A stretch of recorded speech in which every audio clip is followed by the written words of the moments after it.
Okay, so today we're diving into this explainer to really unpack the mechanics of India's centralized digital monitoring architecture.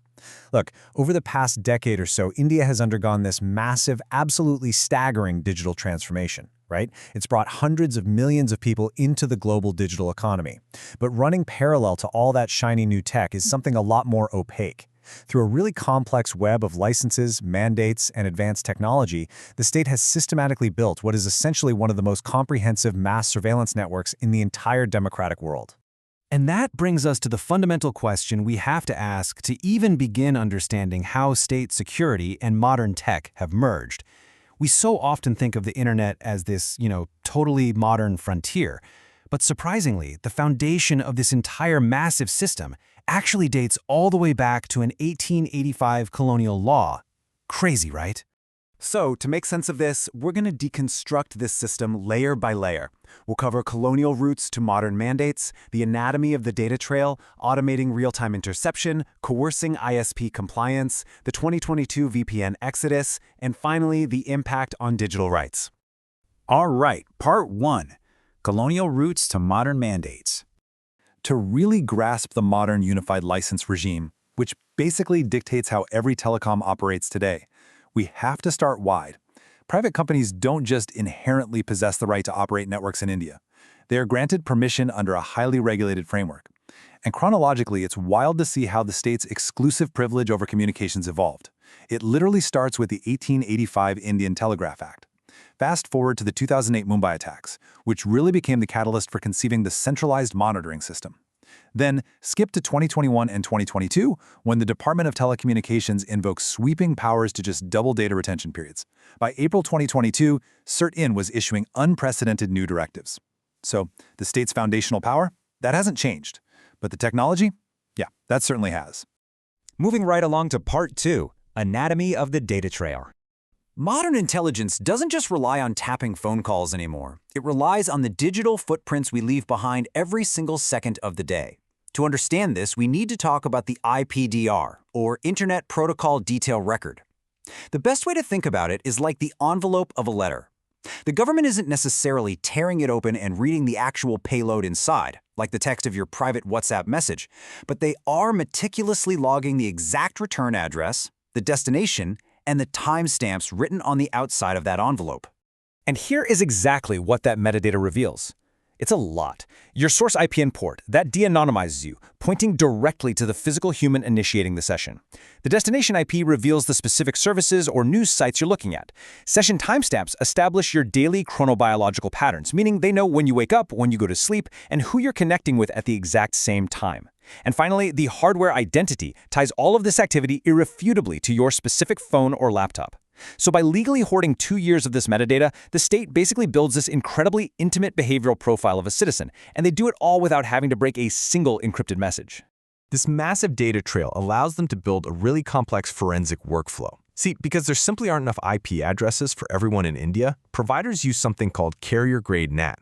It basically lumps thousands of users onto one public IP address. To pierce through that mathematical anonymity, the state mandates that ISPs keep ledgers of this sharing for 2 full years. So here's how it plays out. Step 1, the state provides a public IP and timestamp. Step 2, the ISP runs a massive reverse lookup through 2 years of logs. And Step 3, the precise internal IP and the citizen's physical hardware identity are just cleanly exposed. Boom, caught. Let's jump to Part 3, Automating Real-Time Interception. We've just seen the historical data trail, so now let's look at the proactive machine itself, the Centralized Monitoring System, or CMS. This serves as the real-time automated interception arm of the intelligence apparatus. And notice the stark contrast here. It represents a massive shift in power dynamics. Under legacy tapping, the ISP was basically a gatekeeper. Intelligence agencies had to issue manual requests, which created a physical paper trail, and the telecom operator knew exactly who was being monitored. But modern automation through the CMS, it completely dismantles that friction. Surveillance hardware is integrated directly into the ISP's core network, and it transmits data via dedicated dark fiber lines on a fire-and-forget basis. The ISP is completely 100% blind to who the government is actually intercepting. The capabilities of this architecture are, frankly, staggering. The CMS can monitor voice communications and text media completely undetected. It captures internet protocol traffic, and get this, it reportedly even grabs partially written emails just resting in your draft folder.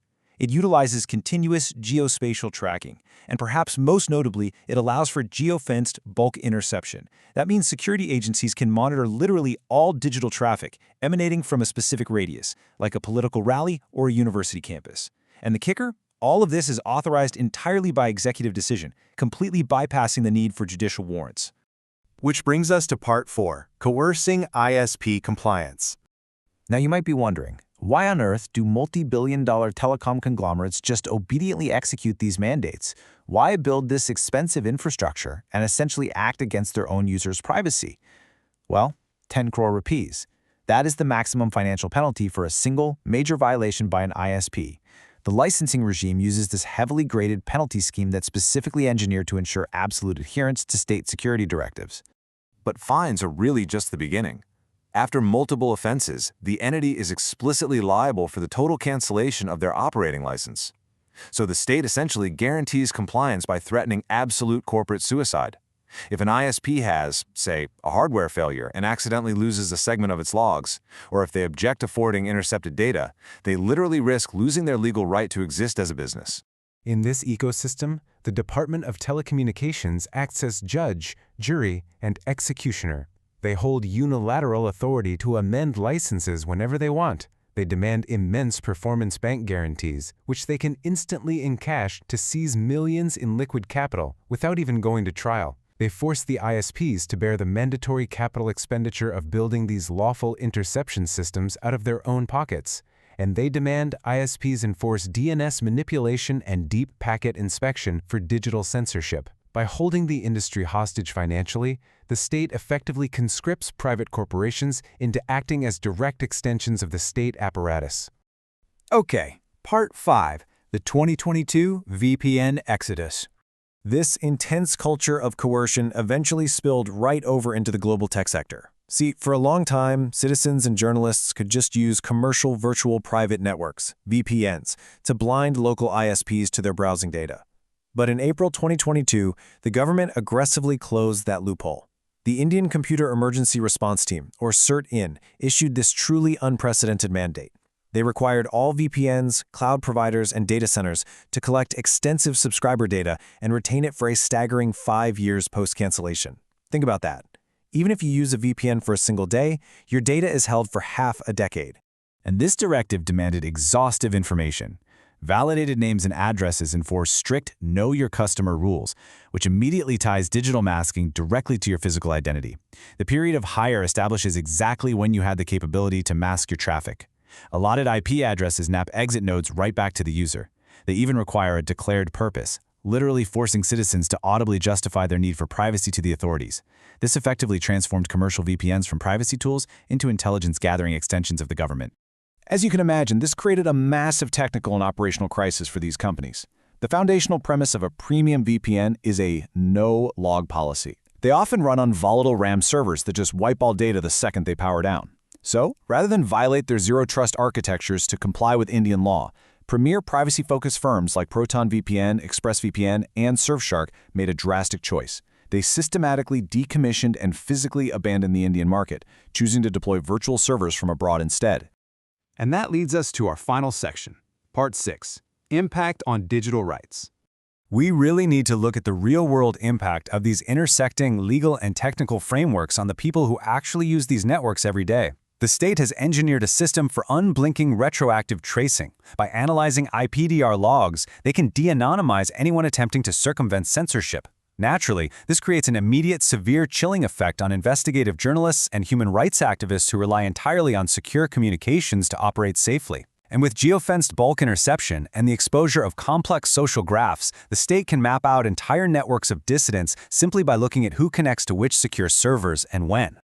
What we are seeing here is a massive clash of paradigms. On one side, you have state security mandates arguing that executive control, mass data retention, and absolute digital legibility are totally justified for the sovereignty of the state and public order. On the other side, international privacy rights strongly advocate for zero-trust architectures, no-log policies, and systems that protect civilian anonymity from state overreach. This friction is fundamentally reshaping the ecosystem. India's aggressive pursuit of total digital visibility is having a profound impact on its global reputation. It is actively alienating global technology firms that prioritize user privacy, which is slowly pushing the country's internet ecosystem toward a walled, highly monitored space. Which leaves us with this really profound question to wrap up this explainer. As the automated capabilities of systems like the CMS exponentially outpace the mid-20th century legal safeguards that were originally designed to check them, where exactly should the line between state security and civilian privacy be drawn? It's an incredibly complex issue that impacts absolutely anyone who connects to the grid, and it's a vital conversation we all need to consider as true digital anonymity quickly becomes a thing of the past.